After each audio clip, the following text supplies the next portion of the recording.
नमस्कार। अहिले तपाईहरु हेर्दै हुनुहुन्छ माउन्टेन टेलिभिजन र साथमा छु म रविन्द्र घिमिरे। हामी अहिले भेरी अस्पतालको परिसरमा आइपुगेका छौं। भेरी अस्पतालमा चाहिँ गैरती स्वास्थ्य कर्मीहरुमाथि हातहत भएको छ। यस अघि पनि भेरी अस्पतालका स्वास्थ्य कर्मीहरुमाथि चाहिँ हातहत भएको थियो भने उनीहरुलाई कारबाही पनि भएको थिएन। यहाँ अस्पताल व्यवस्थापन समिति पुलिस प्रशासनले मुखदर्शक भएको छ भन्ने कुरा आएको छ। यसै विषयलाई लिएर आज हामी स्वास्थ्यकर्मी र डाक्टरहरूको कुराकानीलाई यहाँहरु माझ हामीले प्रस्तुत गर्नेछौँ। तबसम्मका लागि माउन्टेन टेलिभिजन हेर्दै रहनुहोला।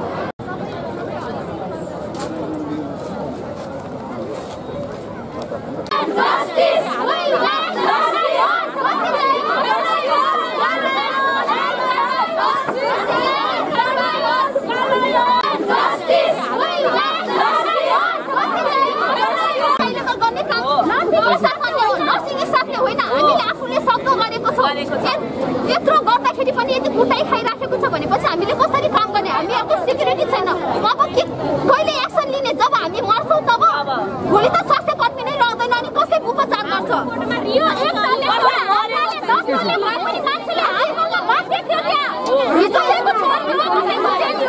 छोरा हो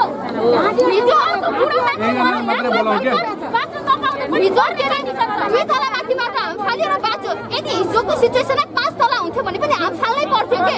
त्यति बेला के गर्ने?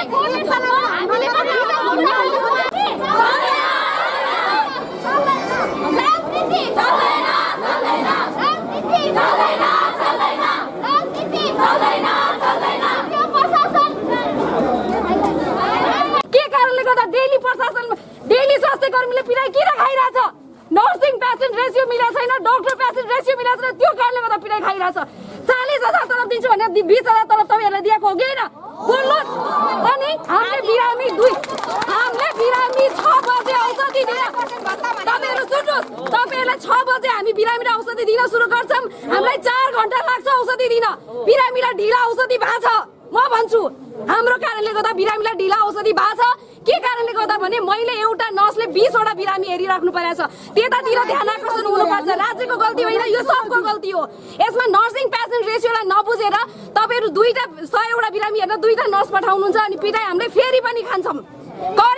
घरि खान्छौं। जबसम्म नर्सिङ पेसेन्ट रेसियो मिल्दैन तबसम्म हामीले बिरामीलाई खान्छौं। सबैको ध्यान आकर्षण त्यतातिर हुनुपर्छ। यसलाई राजनीतिकरण गरिनु हुँदैन। हाम्रो माग स्वास्थ्य कर्मीको माग के हो? हामीले सेक्युरिटी पाउनु पर्छ। पुलिसहरु कहाँ गयो? यत्रो यो भेरी अस्पतालमा आको यत्रो बजेट कहाँ गयो? खै कहाँ छ? सुरक्षा कहाँ छ? एउटा माग हामीले किनेर लगाउनु पर्छ। त्यो छ कि जसले गरेको हो त्यसलाई हदैसम्म कारबाही भनेपछि यसमा महिलामाथिको हातपात, ज्यान मार्ने उद्योग अनि महिलाको जिउमै हात हालेछ भनेदेखि त्यो त्यहाँ उसको इज्जत सबै कुरा आउँछ। त्यहाँ त्यसमाथि पनि त्यो चाहिँ महिला यहाँ आफ्नो ज्यान जोगाउनलाई 2 तल्ला माथिबाट हाम फाल्छ। स्वास्थ्य कर्मीले यस्तो महामारीको बेलामा चाहिँ आफ्नो ज्यान जोगाउनलाई 2 तल्ला माथिबाट हाम फालेर काम गर्ने? हाम्रो माग यही छ कि जसले त्यो गरेको हो त्यसलाई बिना कुनै रोकटोक त्यसलाई चाहिँ जाहेरी गरी ज्यान मार्ने उद्योगमा हाल्नु पर्यो। पुरो भिड हेर्नु भएको छ यहाँ हैन? पक्कै पनि चाहिँ हामी संवेदनशील छौं हैन? हामीले अहिलेसम्म आफ्नो मेडिकल इथिक छोडेका छैनौं। यो घटना पहिलोचोटि पनि भएको होइन, यो पटक भइरहेको छ। हामीले प्रशासनलाई पटक पनि भनेका छौं, तर प्रशासन कहिले पनि यो क्षेत्रको लागि भनेर कहिले पनि तिनीहरु सिरियस भएनन्। तपाईं एउटा सानो घटना भनौं, आजभन्दा 1.5 महिना अगाडिको त्यो यातायात व्यवस्था विभागमा चाहिँ एकजना मान्छेले चाहिँ हाम्रै के भन्छ जुनियर भाइलाई यसरी कानमा थप्पड हानेछ कि उसको कानको जाली 80% चाहिँ च्यातिएको थियो। तर कारबाही भएन। तर कारबाही के भयो थाहा छैन कुनै पनि।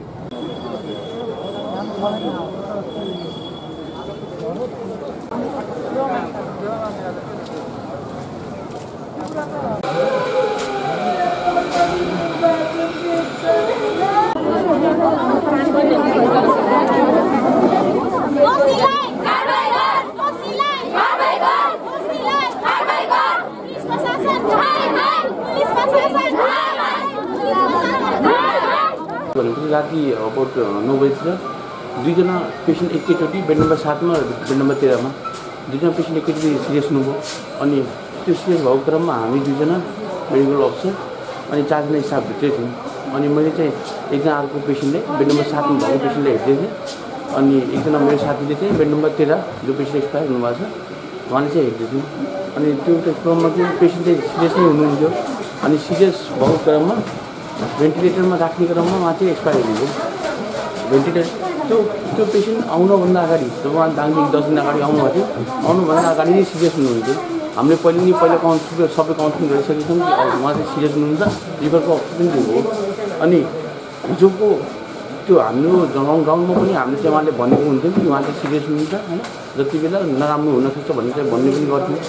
अनि पहिला पनि उहाँले यहाँ चाहिँ आएर होइन हाम्रो पेसेन्टले के भइदियो भने हामी तपाईँहरूले छोड्दैनौँ मारिदिन्छौँ भन्ने थर्काउने गर्नुहुन्थ्यो। हिजो पनि अब एकचोटि जब उहाँ एक्सपायर हुनुभयो, एक्सपायर भइसकेपछि चाहिँ जब काउन्सिलिङ गर्ने टाइममा 1 मिनटसम्म त कोही के पनि भएन होइन। फेरि उहाँ चाहिँ बाहिर जानुभयो, बाहिर गइसकेपछि चाहिँ एकैचोटि 7-8 जनाको ग्रुप भित्र आयो होइन, हाम्रो आइसियु वार्डभित्र ग्रुप आयो। अनि म चाहिँ त्यो टाइममा चाहिँ म चाहिँ बाहिर निस्केर आफ्नो पेसेन्टदेखि हेरेर अनि साथी र 4जना स्टाफ भित्रै हुनुहुन्थ्यो त्यही बेडमा। अनि त्यसपछि के पनि एकजना उहाँको पेसेन्ट पार्टीले एकजना त्यो सिस्टरको स्टाफको घाँटी समातेर त्यही भित्रतिर टाँसिदिनुभयो। अनि त्यो टाइममा एकजना हाम्रो स्टाफ उहाँ चाहिँ बिचमा आएर उहाँले बचाउनुभयो। अनि उहाँले बचाउने क्रममा त्यो भिजिटरले चाहिँ त्यो जसले सपोर्ट गरेको थियो त्यो स्टाफले पनि पिट्नुभयो। मसँग भिडियो पनि छ, त्यसको भिडियो पनि छ। अनि त्यसपछि चाहिँ हाम्रो 4जना स्टाफ र एकजना मेडिकल अफिसर दौडेर क्याबिन हाम्रो आइसियुभित्र एउटा क्याबिन छ, त्यो क्याबिनभित्र गएर बस्नुभयो। क्याबिनभित्र गएर बस्ने टाइममा उहाँले चाहिँ ढोका चाहिँ लगाउनु भएको थियो। ढोका लगाइसकेपछि भिजिटरहरूले चाहिँ गएर ढोका पनि तोडिन्। अनि तोडेपछि त्यही टाइममा चाहिँ त्यो क्याबिनभित्र एउटा टोयलेट छ, अनि त्यो टोयलेटमा गएर तिनीहरू बसे स्टाफ र डक्टर। अनि त्यसपछि अब उहाँले क्याबिनको ढोका तोडिसकेपछि भित्र गइसकेपछि फेरि टोयलेटको ढोका पनि उहाँले भाँच्न प्रयास गर्नुभयो। त्यो प्रयास गर्दा त्यहाँ एउटा झ्याल थियो, टोयलेटमा एउटा झ्याल थियो। अनि त्यही झ्यालबाट 4जना स्टाफ र एकजना मेडिकल अफिसरले जम्प हानेर एक तल्ला कम्तीमा 10देखि 12देखि 15 फिटको हाइटमा जम्प हानेर तल भागेको। अब त्यसपछि चाहिँ यो यति भइसकेपछि पनि उहाँ त्यो भिजिटरहरूले चाहिँ अब बाहिर आएर यहाँसँग अरूसँग पनि झगडा गरेको। तलको इमर्जेन्सी अगाडि पनि धेरै बवाल भएको थियो। बवाल हुँदा पनि त्यत्रो काण्ड गर्दा पनि अहिले कोही गरिब मान्छे, कोही कमजोर मान्छे भइदिएको प्रहरीले पनि तुरन्त कारवाही गर्थ्यो, समाजले तुरन्त हाल्थ्यो। तर अब उहाँको के सोच पावर छ थाहा भएन। उहाँले चाहिँ मजाले बसेर झगडा गरिराख्नु भएको थियो, प्रहरीले पनि केही पनि बोलेन त्यो टाइमसम्म। कोही त्यही ठाउँमा अरू कोही कमजोर मान्छे भइदिएको तुरन्त हाल्थ्यो भित्र, भ्यानभित्रै हालेर लिएर जान्थ्यो र केही पनि भएन। एकछिनपछि चाहिँ सबलाई समातेर लिएर गएको छन्। अब यस्तो वातावरण पहिला पनि 5 दिन अगाडि पनि यहाँ भेरीमा चाहिँ इमर्जेन्सीमा यस्तै एकजना कोभिडको बिरामी मृत्यु भएपछि एकजना भाइ उता एचए भाइ इमर्जेन्सीमा काम गर्ने कोभिडको बिरामीको मृत्यु चाहिँ माथि कोभिड वार्डमा भएको छ। भिजिटरले गएर फेरि इमर्जेन्सीको भाइले पिट्दैछ। त्यो टाइममा पनि केही एक्सन भएन। हामीले चाहिँ अब पेसेन्टको लागि महामारीमा काम गर्नुपर्छ भन्ने काम गरेको, अब फेरि नै उस्तै भइरहेछ।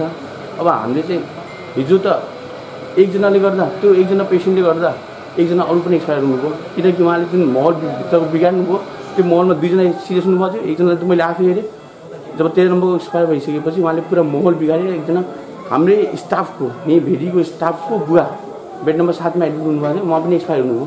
काम गर्ने अब हामी जब आफ्नै ज्यान रहेन भने हामी अरूको ज्यान कसरी बचाउने? आफ्नो ज्यान भइदिएको अरूको ज्यान अरूको ज्यान बचाउनु प्रयास गर्ने हो। अब यही भेरीमा आइदिन यस्तो भइरहेको हुन्छ, कोही आएर गाली गर्छ, कोही आएर के गर्छ। जब भेरीमा आउनु छ भनेपछि सोच पावर लगाएर आउनु छ भने ठुलो हस्पिटलहरू छ, काठमाडौँतिर छ, अरू इन्डियातिर छ, जहाँ गइ नि भइहाल्यो कि भेरीतिर किन आउनु पऱ्यो? पेसेन्ट एक्सपायर भइसक्नु भएको थियो होइन, उहाँको सेचुरेसन एकदम नदेखेको पछि अब लास्टमा हामीले इसिजी गरेर फाइनल गर्छौँ नि त। अनि त्यसपछि इसिजी गर्ने बेलामा चाहिँ म चाहिँ प्रिन्ट निकाल्दै थिएँ। अनि बाहिरबाट चाहिँ गरम गुरुङ केटा मान्छेहरू 4-5 जना यो भन्दै सिधै नजिक आएर घाँटी गर्न आउनुभयो कि मेरो। अनि त्यो भएपछि चाहिँ एउटा हाम्रो यहाँ दाई हुनुहुन्थ्यो, त्यो दाई मेरो अगाडि आएर बहिनी तिमी उता जाऊ भन्नुभयो। त्यो दाईले चाहिँ मलाई जस मेरो अगाडि आएर मलाई बचाउनु भयो कि। अनि म चाहिँ यसरी कसरी हुन्छ निस्केँ। अनि उता डक्टर हुन्थ्यो, डक्टर मलाई यसले घाँटी बुझ्न लाग्यो यो पेसेन्ट पार्टीले भने, डक्टरहरू पनि आत्तिनु भयो। अनि डक्टरहरू सबै भएर हामी नर्सेसहरूलाई चाहिँ भित्र क्याबिनमा लानुभयो, हात समातेर लानुभयो। उहाँहरूले भित्र आउनु, हामी यहाँ बस्नुपर्छ, हामी बस्नुपर्छ भनेर क्याबिनमा लानुभयो। क्याबिनमा चुक्क लाएर बस्यौँ। त्यहाँ बस्दा पनि 4-5 जना केटा मान्छेहरूले एकदम ढकढक गरेर ढोकै फुटाल्ने जस्तो हुनुभयो। अनि हामी त अब फेरि त्यो क्याबिनको पनि भित्रको जुन टोयलेट हुन्छ नि अट्याच त्यसमा छिर्यौँ। त्यसमा छिरेपछि पनि त्यो ढोका पनि फोड्ने जस्तो गर्नुभयो, फोड्ने नै भयो। अनि त्यसपछि फोड्न नभ्याउँदै चाहिँ हामी त्यो झ्याल खोलेर त्यो तल हेऱ्यौँ होइन। तल हेर्दा पनि अब गहिरै थियो, गहिरै भए पनि अब आफ्नो ज्यान चाहिँ बचाउनु पर्छ भनेर हामी त्यहाँबाट हाम फाल्न बाध्य भएर हाम फालेर हामी उता भित्रबाट गएर त्यसरी बचेको हौँ हामी हिजो राति चाहिँ।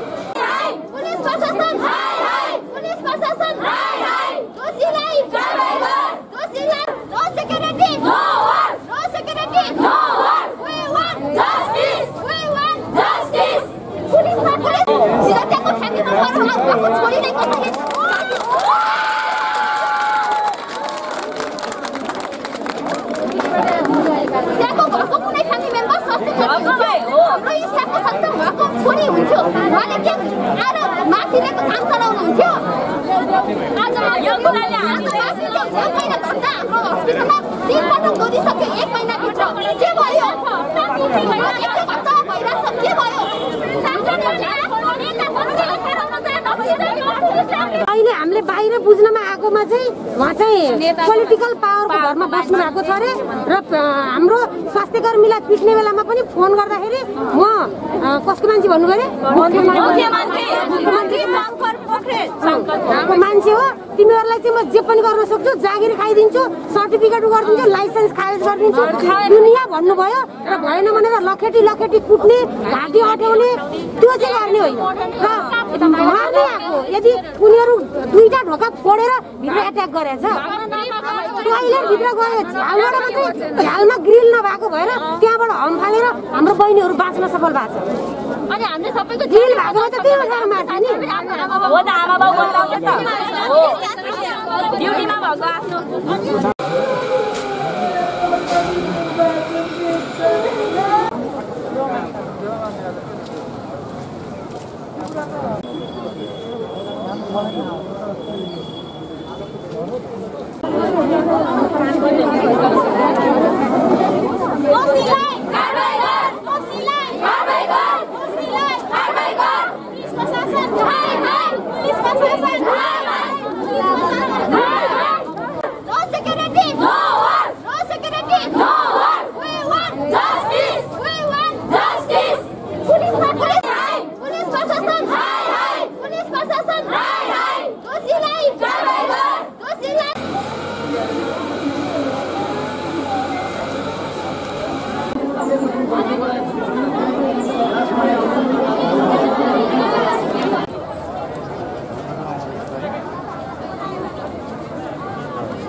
मेरो नाम विष्णु पुल, मेरो घर चाहिँ घोरै उपमहानगरपालिका 18 हो। म मेरो बेलुका चाहिँ वास्तवमा के भएको घटना के हो? अब मैले चाहिँ के अरे बाथरुमतिर जाने बेला एउटा व्यक्ति चाहिँ कराइरहेको त मैले सुनेको थिएँ फोनमा। मैले सोचेँ फोनमा कसैसित झगडा परेछ भन्ने जस्तो लागेको थियो। म फर्केर फेरि छोरीको बिस्तारामा आउने बेला त्यहाँ निकै ठुलो हो हल्ला भयो। त्यस अन्तरालमा चाहिँ त्यहाँ चाहिँ तोडफोडको काम भएर चाहिँ मैले त्यो सुने। प्रहरीहरू पनि धेरै आउनुभएको थियो। जस्तो स्वास्थ्य कर्मीहरूमाथि चाहिँ हात घाँटी नै च्याप्यो भन्ने कुरा हो कि वास्तव यो हुनुपर्ने घटना हो र नहुनुपर्ने घटना हो? यो चाहिँ एकदम ठुलो के अरे गल्ती छ जसले चाहिँ यो घटना घटायो। नहुनु पर्थ्यो र यहाँका स्वास्थ्य कर्मीहरूले त सक्रिय रूपमा आफ्नो ज्यान पनि जोखिममा राखेर त सेवा त गरेकै छ। हो, एकदम सत्य कुरो हो यो। गर्नुभएको छ र गरेका देखाएको पनि छ। र कुनै पनि स्वास्थ्य कर्मीहरूले मान्छे मार्छु भन्दा कहिले पनि सेवा गर्दैनन्। योमा चाहिँ हामी विश्वस्त हुनुपर्छ। र यो चाहिँ अब त्यस्ता घटना गराउनेलाई कस्तो किसिमको कारबाही के हुनुपर्छ? यो अब यही के अरे कारबाही हुनुपर्छ त मैले भन्न सक्दिनँ। तर जो हुनुपर्ने कारबाही कानुनमा जे छ त्यो चाहिँ उहाँले भोग्नै पर्छ मेरो विश्वास। फिजिसियन कोभिड फोकल पर्सन हिजोको घटनाक्रम चाहिँ अति नै अमान्य, अति नै संवेदनशील भयो हो। किनभने हस्पिटल जस्तो सेन्सिटिभ ठाउँमा, अस्पताल जस्तो ठाउँमा एउटा बिरामी जुन कोभिड पोजिटिभ हो, जुन 10 दिनदेखि हामी कहाँ भर्ना थियो आइसियु सेटअपमा, र हाम्रो सम्पूर्ण कार्य हुँदाहुँदै पनि त्यो बिरामी चाहिँ एक्सपायर भएको क्रममा यो घटना घटेको हो र मुख्य कुरा के भयो भन्दाखेरि भने हातपात गरियो त्यहाँ उपस्थित कर्मचारीहरूलाई र विशेष रूपले महिला कर्मचारी र त्यहाँको डक्टरलाई र यतिसम्म आतङ्ककारी व्यवहार त्यहाँ गरियो कि त्यहाँका डक्टर त्यहाँका महिला सिस्टरहरू सबैजना चाहिँ केही छिनको लागि लुकेर बस्न पर्यो र एक तल्ला माथिबाट हाम फालेर भाग्नु पर्यो। जबकि अचम्म लाग्दो कुरा के छ भने जिल्ला प्रशासनले खटाएको प्रहरीहरू पनि त्यहाँ हुनुहुन्थ्यो, अरू बिरामीका कुराहरू पनि हुनुहुन्थ्यो। त्यो कन्डिसनमा कोही पनि सहयोगार्थ आउनु भएन र मेसुले र सम्बन्धित निकायले तत्काल मिटिङ पनि बस्यौँ। त्यो मिटिङपछि बसेको पनि अहिले 12-13 घन्टा भइसक्यो। दोषीमाथि कुनै कारबाहीको गर्ने कुराहरू हामीले पाएका छैनौँ र अहिले चिकित्सक सङ्घको प्रकाण्डमा चाहिँ फेरि दोस्रो मिटिङ चाहिँ अस्पतालका मेसु लगायत चिकित्सक सङ्घका अध्यक्षसँग र नर्सिङ प्रशासक प्रमुखसँग बसिरहेका छौँ। हेरौँ अगाडि के हुन्छ। तर मेरो अनुरोध के छ भने यस्तो उल्लङ्घनकारी काम गर्नेहरू, यस्तो आतङ्ककारी काम गर्नेहरूलाई चाहिँ सम्बन्धित निकायले कडाभन्दा कडा कारबाही चाहिँ गर्नुपर्ने आवश्यकता मैले महसुस गरेको छु। हिजोको घटनामा जिल्ला प्रशासनले खटाएको प्रहरीहरू पनि त्यहाँ मुख दर्शक भएर बस्नु भएको थियो। उहाँले समेत डिफेन्स गर्नु भएको छैन, त्यहाँ मोबाइल खेलाएर बसिरहेका थिए। त्यसले गर्दा अहिले कसले कसलाई के गर्यो भनेर चाहिँ टिका टिप्पणी गर्नुभन्दा पनि हाम्रो एउटा मात्रै माग के हो भन्दाखेरि पनि दोषीलाई कारबाही हुनु पर्यो। हामी पनि यस्तो कोभिडको महामारीमा पेन डाउन गर्ने पक्षमा छैनौँ, तर 24 घण्टा बित्न लागेको बेलामा 16 घण्टा बितिसकेपछि पनि सम्बन्धित निकायले एकचोटि चाहिँ 2 शब्द चाहिँ सहानुभूतिका दिएका छैनन्। अहिले पनि काममा धकेलेका छन् र यो स्थितिमा जबसम्म आफ्नो ज्यानको सुरक्षा हुँदैन, सबैलाई आफ्नो ज्यानको माया हुन्छ, त्यो कन्डिसनमा काम गर्न हामी चाहिँ आबद्ध भए पनि कटिबद्ध भए पनि हाम्रो मनोबल घटेर गएको छ। त्यसले गर्दा यो सम्भव छैन। मात्रै आक्षेप छैन। हेर्नुहोस्, अस्पताल भनेको के हो भने सम्पूर्ण जनसमुदायको सरकार राख्ने कुरा हो र यहाँ एउटा इन्टरभ्यू दिने या मिटिङ बस्ने भन्ने कुरै छैन। किनभने हिजोको जुन घटना छ भेरी अस्पतालमा 8:15 बजे राति, यो अति नै संवेदनशील र अति नै लाजमर्दो कुरा हो। किनभने कोभिडको आइसियु वार्डमा गएर है एउटा महिला स्वास्थ्यकर्मी, एउटा चिकित्सक, एउटा नर्सिङमाथि चाहिँ व्यक्तिहरूले चाहिँ हातपात गरेका छन् होइन, घाँटी निमाठेका छन् र यति भयावह र यति दर्दनाक स्थिति त्यहाँ उत्पन्न गरिदिए कि त्यहाँ बसेका कर्मचारीहरू चाहिँ एक तल्ला माथिबाट हाम फालेर भाग्नुपर्ने स्थिति आयो र उनीहरूको आतङ्ककारी व्यवहारले गर्दाखेरि तुरुन्त त्यही वार्डमा चाहिँ अरू बिमारीहरू हताहत भएर एउटा बिरामीले फेरि ज्यान गुमाउनु परेको छ र त्यो कन्डिसनमा अस्पतालका सम्बन्धित निकायले इमिडिएट जिल्ला प्रशासनसँग चाहिँ मिटिङ डाक्यो। मिटिङ डाकिसकेपछि पनि अहिले त्यो घटना घटेको लगभग 14 घण्टा भइसक्यो। दोषीमाथि कुनै पनि कारबाही गरेको चाहिँ हामीले जानकारी पाएका छैनौँ। अस्पताल प्रशासनसँग पुनः नेपाल चिकित्सक सङ्घ, नर्सिङ सङ्घहरू अहिले मिटिङ बैठकमा बसेका छौँ र यो मिटिङले के देखाउँछ, हुन सक्ला यदि सम्बन्धित निकायले सम्बन्धित व्यक्ति बदमासहरूलाई कारबाही गरेन भने हामी मजबुर भएर चाहिँ पेन डाउन गर्नुपर्ने अवस्था आउन सक्छ। अब हेर्नुहोस्, विसङ्गतिका कुराहरू, विकारका कुराहरू गर्ने हो भने बदमास मान्छेले को नाम लिन्छ त्यो हामीलाई नसोध्नुहोस्। स्पष्ट कुरा के छ भने म डाक्टर रिसाल पुरानो फिजिसियन र कोभिडको अहिले लामो समयदेखि फोकल पर्सन बसेर मेरो भर्सन सुन्नुहुन्छ भने अस्पतालका सिसाहरू तोडिएको छ, टोयलेटको ढोकाहरू तोडिएको छ, आइसियुमा छन्द विच्छेद गरिएको छ, ड्युटीमा बसेको स्टाफलाई चाहिँ हातपात गरिएको छ। त्यो कन्डिसनमा के को छानबिन? सम्बन्धित निकायले तुरुन्त कारबाही गर्नुपर्छ। त्यस्ता व्यक्तिलाई कडाभन्दा कडा जुन कानुनले दिन्छ त्यो नियमअनुसार चाहिँ त्यसलाई चाहिँ कारबाही गर्नुपर्छ।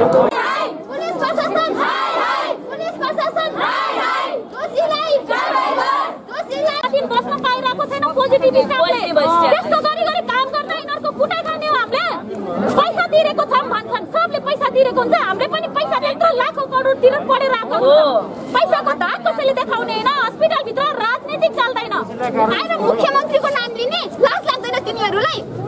मुख्यमन्त्रीलाई लाज लाग्नु पर्यो।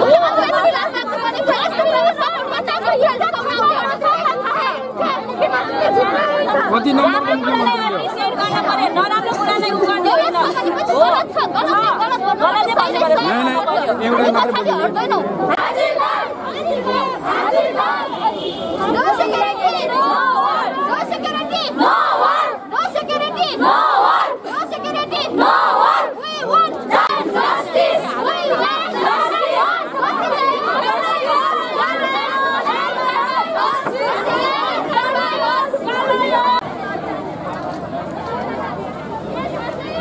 Vamos a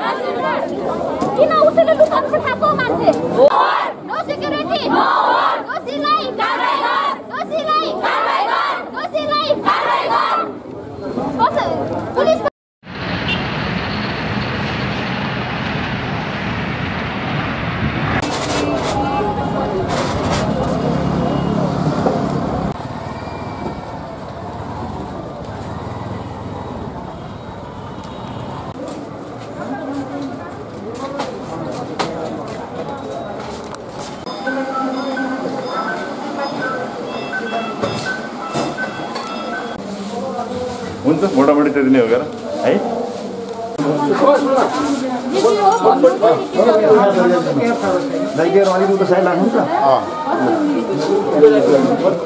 सबैजनाहरू जति हुनुहुन्थ्यो किनभने त्यहाँ पुलिसहरूले पनि उहाँहरूले कन्ट्रोल गर्न सक्नु भने त्यो क्याबिनको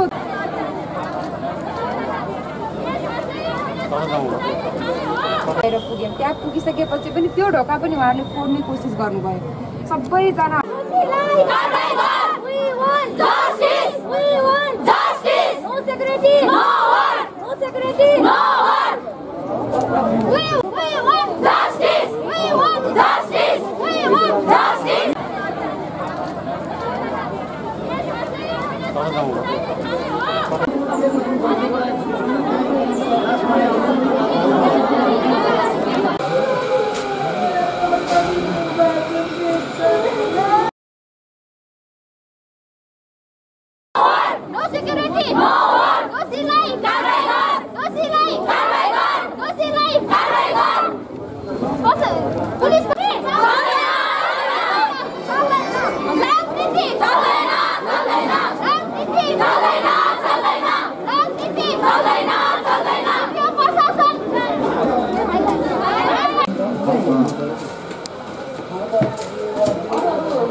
अब यस्तो भयो, हामी ड्युटीमा थियौँ, पिपी लगाएर भित्र बसिरहेको थियौँ।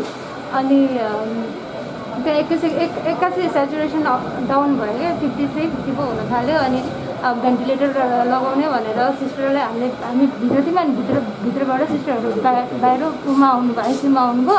अनि त्यहाँ एक्कासी पुरै कुर्सीहरू फाल्ने अनि तोडफोड गर्न लाग्नुभयो क्या। अनि हामीलाई एउटा डक्टर हुन्छ, डक्टरले अनि समातेर क्याबिनमा लग्नुभयो। त्यहाँको क्याबिनमा लग्नुभयो, सबै आउनुभयो, घाँटी अचार्ने भनेर आउनुभयो क्या।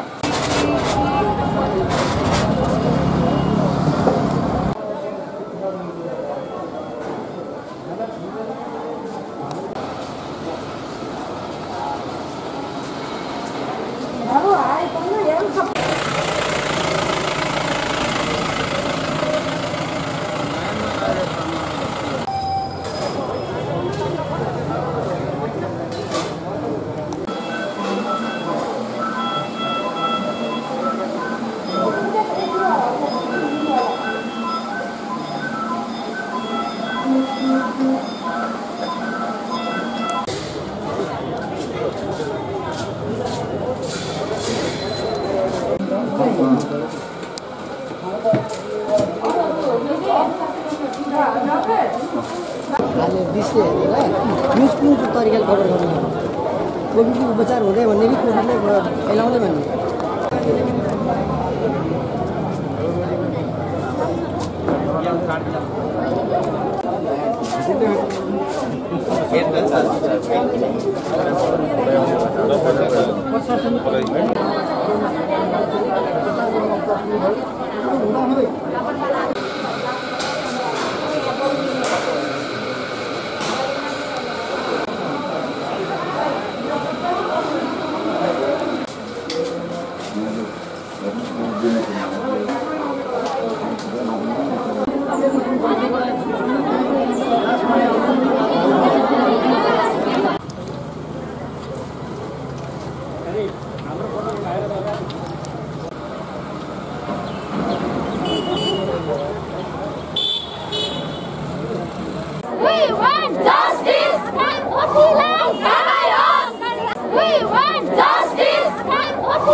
किन उसले लुकाउन सकेको मान्छे?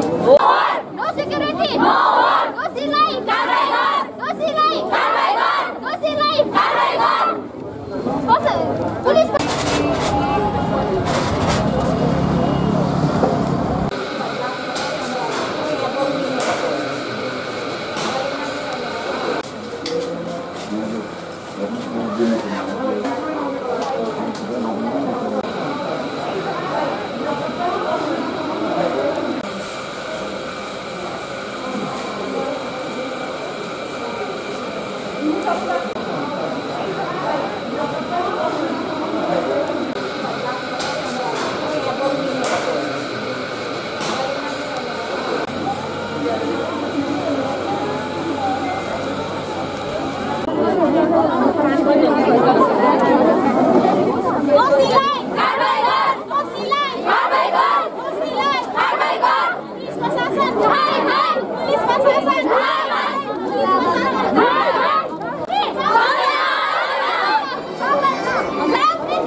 हवस् त आज हामीले यहाँहरूलाई भेरी अस्पतालमा स्वास्थ्य कर्मीहरूमाथि भएको हातपातको बारेमा के भइरहेको छ, हातपातको घटना वास्तविकता के हो र पुलिस प्रशासन र यस अस्पताल व्यवस्थापन समितिले कसरी प्रक्रिया अगाडि बढाएको छ भन्ने विषयमा हामीहरूले यहाँहरूलाई प्रस्तुत गऱ्यौँ। अन्य साता अन्य विषयवस्तु लिएर यहाँहरूमा आउनेछौँ। तबसम्मका लागि म रविन्द्र घिमिरे, नमस्कार।